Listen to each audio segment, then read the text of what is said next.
আসসালামু আলাইকুম বন্ধুরা, আমি মোহন আলম চলে আসলাম ছোট্ট একটা রান্নার রেসিপি নিয়ে। আর আজকে আমি রান্না করব ডিম পটল। আর তার জন্য আমি এখানে পেঁয়াজ, গোটা জিরা ফোড়ন দিয়ে পেঁয়াজটা ভেজে নিয়েছি। তারপরে পটল দিয়ে দিলাম। আলাদা করে পটল ভাজবো না, একসাথেই হয়ে যাবে এক ভাবে। তো পেঁয়াজ ভাজার পরে আমি পটলগুলো দিয়ে দিয়েছি। আর এখন আমি পটলগুলো ভেজে নিচ্ছি। আর পটল ভাজা হলে আমি একে একে সব মশলা দিয়ে পটলটাকে কষিয়ে নিব। তারপরে সামান্য পানি দিয়ে একটু পটলটা কষিয়ে ডিম দিয়ে ঝোল করব।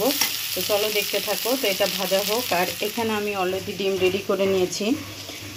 দুইটা গোটা সিদ্ধ ডিমকে হলুদ লবণ দিয়ে ভেজে নিয়েছি। আর এখানে একটা ডিমকে মামলেট করে 2 পিস করে নিয়েছি। এটা আমাদের মা ছেলের দুপুরের আর রাতের হবে।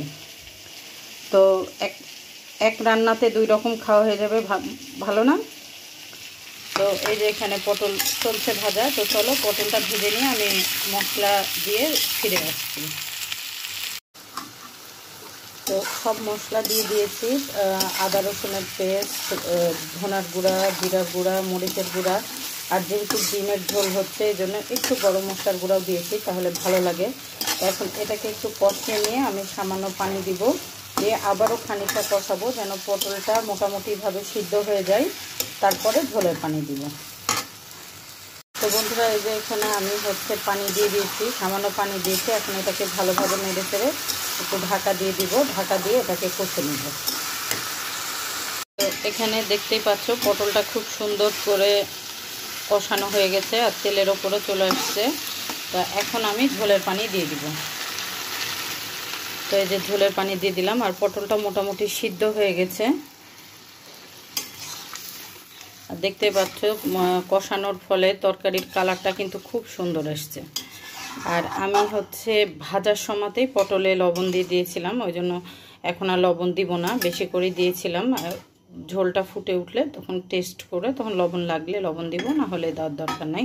তো আমি এই ঝোলটা ফুটে ওঠা পর্যন্ত অপেক্ষা করব। ঝোল ফুটে উঠলে তারপরে ডিমগুলো দিয়ে দিব।